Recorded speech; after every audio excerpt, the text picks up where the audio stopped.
So, what would you put up with if you found the fountain of youth?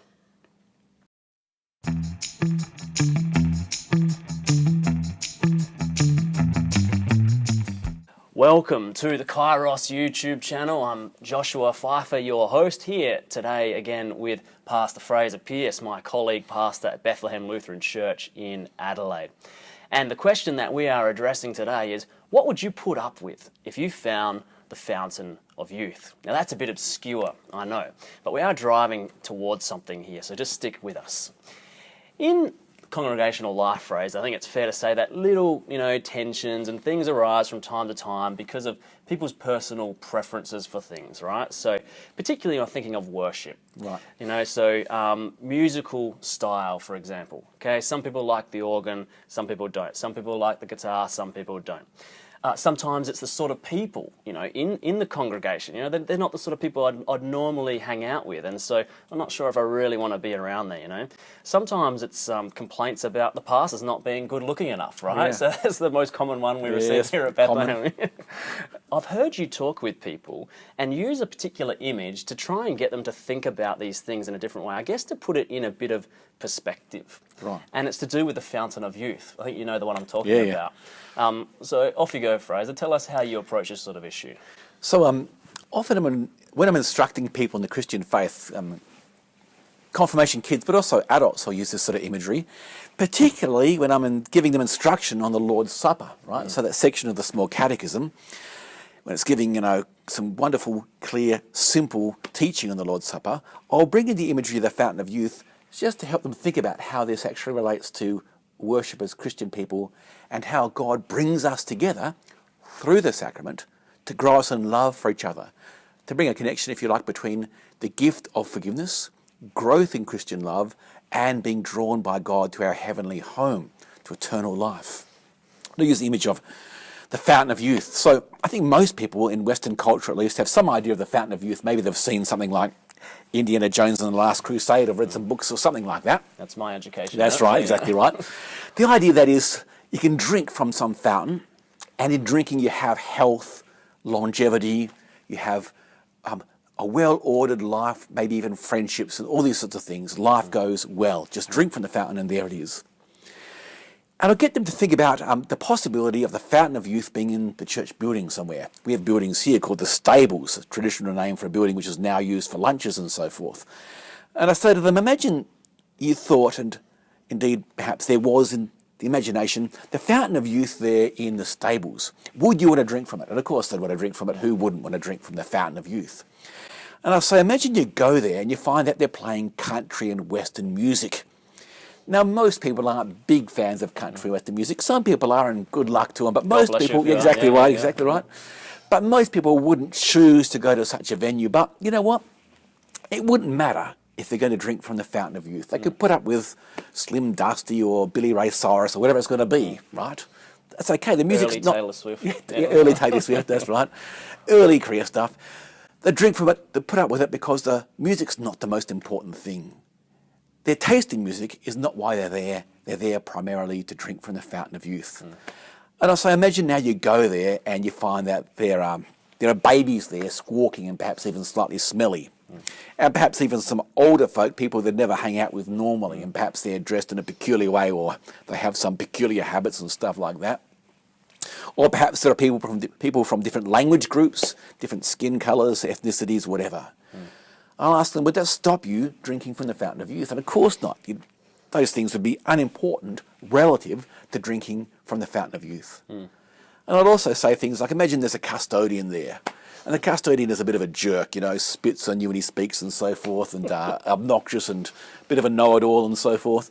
Would that stop you from drinking from the fountain of youth? No, it wouldn't. Yeah. And most people can understand this sort of thing. It's pretty straightforward, I reckon. Yeah. And I get them to think about the fact that Jesus says, and his word is a spirit-filled word, and we listen to this as God speaking to us, that Jesus says of the Lord's Supper, of the bread, this is my body, and of the wine, this is my blood given and shed for the forgiveness of sins. Here we have an eternal gift given to us. Should our taste in music be the main thing, given that's the case? No. Should it matter if there are people who are different from us there? Should that put us off? By no means. If we don't get on with a pastor, is that the biggest deal? It's not. Now, of course, music is not an unimportant question. Right. So I think it is important to have music that's fitting, right? So when people say it doesn't matter what music there is, I think, well, really? When people say that to me, I'll ask them, well, when you got married, did you go down the aisle to the Benny Hill theme, right, or to the Simpsons theme? No, of course they didn't, because they realise that marriage is a serious business, and there'll be a variety of styles of music that people will deem acceptable, for cultural reasons and so forth. But most people know that there are frivolous tunes that aren't fitting for a wedding. And I think it's the same also in church. Historically and culturally, there can be a range of melodies and so forth that can be used, but you do want to have music that's reverent, that helps the congregation grow in love, that's fitting for the occasion. And it's also good that the pastors aren't jerks, that they actually serve or anyone well. Else for that matter, right, yeah. exactly. Or anyone else, that's right. And it's also fitting that we get together with people who are different from ourselves so that we do indeed grow in love. To my mind, scripturally speaking, if we're meeting with people only who are like ourselves, something's gone wrong. Right. To my mind, we actually grow in love by having to deal with the real business of living with people who are different from us. And actually honouring them for their difference, for their cultural differences, their language differences, whatever it's going to be. Learning to live together in love. It's how God works. And I think actually, the sacrament in particular is one where we see God in action.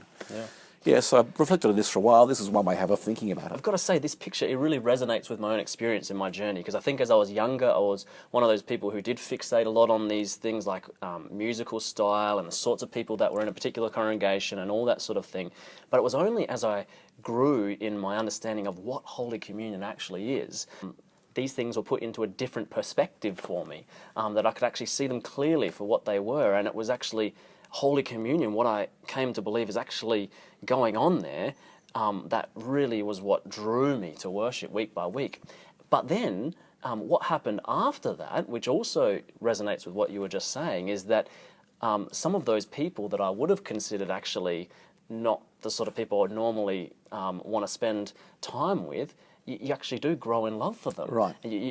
And you develop affection for all sorts of people you wouldn't expect to over the years as you slowly mature as a Christian bit by bit by bit. I think if people have trouble understanding the sort of shape of the liturgy that we've received and that we hand on in the Lutheran Church, if they want to understand that, I think a great place to start is to think about the Lord's Supper. Because if you think the Lord's Supper is primarily something that we do to get to God, or is a symbol of our faith, something that we do to show our faith, it's going to be very hard to understand the liturgy. But as soon as you start meditating on Christ's words, this is my body, this is my blood, and if you like taking the imaginative leap that this may be so, maybe truly this is the case, then suddenly I think things, relatively speaking, start to fall into place. Makes a lot more sense of what actually goes down. I mean, even, for example, things like kneeling to receive communion. Why do we do this? It makes more sense when we realise that we're in the presence of the holy and that we come as beggars and that we come to receive from God good gifts. So even I think the body language of worship kind of comes together here when you think about this sort of thing. And this connection between the fountain of youth and Holy Communion in particular, again, I'm thinking this wasn't an original idea on your part, because I'm thinking of Ignatius in particular, I think it was, who talked about Holy Communion as the medicine of immortality. So it has actually been talked about this way in the Christian tradition, which is very interesting. Look, there's one more thing I'd like to add to every picture or analogy, has limitations or it can go down the wrong path. And I think the fountain of youth is not bad for what it is, but it's very far from the full picture. Think about the Eucharistic liturgy, where we sing, with angels and with archangels and with the whole company of heaven. Yeah, we're not just talking about an immortal gift here, if you like, but something which is a way into the deeply mysterious and divinely beautiful. And the congregation that we meet with is not just the congregation that we see. So whether with angels and archangels and the whole company of heaven, we're drawn into the transcendental, if you like, into the gracious presence of God himself. So I think even though the fountain of youth is an image I'm happy to use with people to try and teach something, I think actually the reality is a lot more mind-boggling than that. So I thought I'd just add that into Yeah, that's good. That sounds like a good another video too. Yeah, perhaps. Well, Fraser, thanks again for being with us today on Kairos. If you like this video, hit like and hit subscribe to keep in touch. What would you put up with if you found the fountain of youth? Keep that in mind. Next time a baby's screaming in church, next time you don't like the musical style at a congregation, keep it in mind. What's actually going on in Holy Communion? God bless you.